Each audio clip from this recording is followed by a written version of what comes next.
According to a study done by Harvard professor Benjamin Edelman, Utah is ranked number 1 in subscription to porn sites. Now, pornography has a direct correlation to sexual addiction, which shows just how massive the spread of this addiction in Utah. Now, I understand that addiction can be an uncomfortable topic, specifically sexual addiction. The word sex tends to make people shy away and not want to discuss the issues revolving around it. However, sexual addiction is extremely prevalent in the state of Utah, which means it affects more people than you would think, which is why we need to be more informed and understand more about what sexual addiction is so we can better recognize it and create a better environment for those recovering. Now, I work at a therapy office that specializes in sexual addiction, and I mainly work with Utah residents, specifically those in the Utah County area. And I have seen so many instances where it's the person you least expect. It's the bishop, it's the stake president, it's the elders quorum leader. It's all of these things from people that are esteemed to be so morally high up that it wouldn't be seen as a prevalent thing. However, it's huge. It's everywhere, which is why we need to talk about it. Now, I know most people are not familiar with the term sexual addiction, but it is a very real and very harmful addiction. And by not talking about it, we're creating a secretive environment for those who are dealing with it. There becomes shame and frustration that they can't express it and understand what the addiction is. Now, while it's important to make changes as a society in regards to sexual addiction, today I'm just going to inform you about what sexual addiction is and a little bit about the controversy regarding sexual addiction. Now, my first instance of experiencing a conversation with a sex addict was when a sex addict called in January 2020 to the therapy office, sobbing on the phone. They needed help. They needed someone to just get them to recover. And they were losing their wife, their family, and most importantly, they were losing themselves. Now, when I tell people what I do, people really don't understand what sexual addiction is. That is the most common question I get asked is, what is sexual addiction? And that shows me that people aren't really informed or have never even heard of the term sexual addiction before in their lives, which is interesting considering how prevalent it is, and not only the state of Utah, but in the country as a whole. Now, you're probably wondering, well, what is sexual addiction? Well, according to the National Council on Sexual Addiction and Compulsivity, it has been defined as engaging in persistent and escalating patterns of sexual behavior acted out despite increasing negative consequences to self and others. Now, this can lead to some extreme situations, including but not exclusive to cheating on your spouse and wife, rape, sexual assault, becoming a sexual predator, and many more harmful circumstances. And once the addiction grows past the fear of those negative consequences, it can be dangerous for not only the sex addicts, but those around them. Well, interviewing Taylor Madsen, a marriage and family therapist who specializes in sexual addiction, he defined it as a continued unwanted sexual behavior that you have tried to stop but can't. Now, both of these definitions express that with sexual addiction, feeding those sexual desires has progressed to an absolute need, and it has to be fulfilled. And with this need and desire, sex addicts become slaves to their addiction, similar to someone with a drug or an alcohol addiction. Now, the definition of a disorder is something that impacts or impairs your social or work life. With sexual addiction, it impairs your ability to make and sustain relationships and has similar impacts on the brain as substance abuse.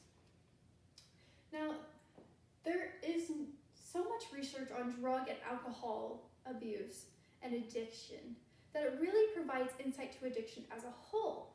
However, more research does need to be conducted on sexual addiction specifically, which is why there's controversy amongst whether sexual addiction exists, because there's not a whole ton of research on it. Now, this controversy does stem mainly from moral differences rather than from the issue of mental health. Because by saying sexual addiction is real and exists, it's implying that pornography can be a bad thing. And between different morals, this can be a good or a bad thing, a normal or a sin, whatever you want to call it. But the controversy really stems from that. However, with sexual addiction, it's not really whether the acts itself are bad or good. It's about the relationship between the addict and the addiction. And so that's really what happens here, is people really get stuck on the sex part of the addiction and not about the addiction part itself, that it is an addictive substance. It might not be a real substance, but it's something so potent and powerful. And it's the relationship between the addict and the pornography or the sex or the prostitute or whatever they are engaging in is really what defines the sexual addiction. And this can lead to some bias amongst researchers and common people. When they hear the term sexual addiction, they tend to think that it's this thing that, well, some people think it's okay and some people think it's not, but it is an addiction. It's not a moral compass of whether this is right or wrong, but it's an addiction and a compulsive behavior that cannot be controlled and can lead to many dangerous situations. Now, there's a study done by Dr. Valerie Voon, a Cambridge neuropsychiatrist, which shows evidence of the addiction. Now, if you look at this picture, it shows the difference between a healthy volunteer and a compulsive pornography user. And the main difference is when they view pornography, just like these volunteers have been shown pornography prior to this MRI scan, that it activates the same parts of their brain for a sex addict as someone who has a substance abuse addiction. And for those who are healthy, it does excite people because that's what sex does, but it is not the same level as someone who actually has the addiction, which shows that there is neural activity that proves the correlation between sexual addiction and a regular addiction, which shows that it is a real and serious issue. Now, Dr. Voon's study proves that physical reaction that mirrors that of other addicts when exposed to their respective addictions. And the movie Heart of Man goes into details of the difficulty and trauma that revolve around sex addicts and their recovery, and shows testimonies of real sex addicts in their recovery story, which shows that there are people who are dealing with this and willing to change and wanting to spread the word. And they understand that not only is it something that needs to be addressed more in general, but the term sexual addiction needs to become more common and more understood by the general public. Now, you're probably wondering why sexual addiction applies to you. If you don't have a sexual addiction, then why does it matter? Well, it does because it affects more than just the sex addicts. It affects so many people around them, whether they know it or not.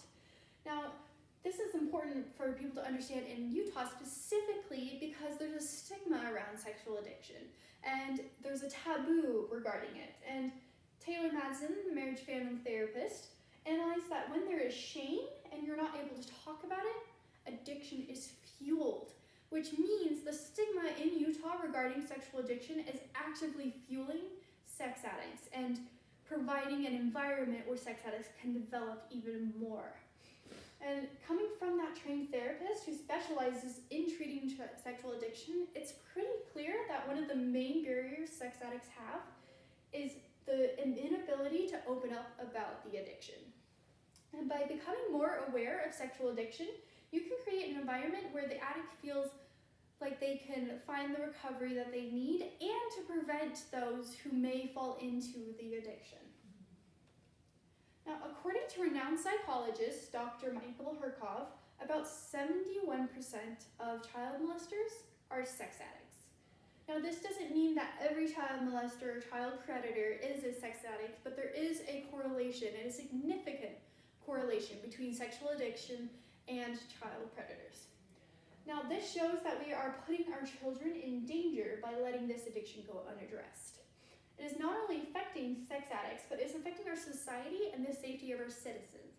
That is why it's important for the common people to be educated in regards to sexual addiction. Whether they actually are actively having one or not, it does affect our society and the wellness of our citizens. Now, how can we follow state mandates to wear masks but let ourselves stand by to this pandemic of sexual addiction? Now that you understand a little bit more about what sexual addiction is and how it impacts our society, you can understand how this issue relates to Utah specifically, especially with the environment and the cultural appropriations of everything. Now, sexual addiction is a real issue that impacts numerous people throughout the country and specifically in Utah. Going back to that first point that Utah is the #1 in porn site subscribers, Utah does not have the biggest population in the United States. However, it does seem to have the biggest population of sex addicts that are subscribing to porn sites, which shows that it is a huge issue, bigger than most people really want to admit. Sexual addiction needs to become an open topic in our state, and with this current environment, we are breeding sex addicts by the hundreds. How do I know if I have a sexual addiction? So it's different for every single person. The actions you would do, it's not the action specifically, it's mainly about your relationship between you and the actions you partake in. So someone with a sexual addiction will maybe try to stop or may have it affect their family or themselves or their work life even. And that's when it really becomes an addiction. It's when it's more of a need than a want. Okay, well, what recovery options are available? So there's numerous recovery options for someone dealing with a sexual addiction. While it isn't a very commonly known thing, if you research into any search engine, you can find many sources for sexual addiction. There are so many programs that allow you to address the sexual addiction, as well as many therapy offices that allow you to have that one-on-one individual support, which is where I work and what I usually deal with. If I don't have one, how do I prevent getting a sexual addiction? Well, the best thing to prevent a sexual addiction is being open and honest about talking about it.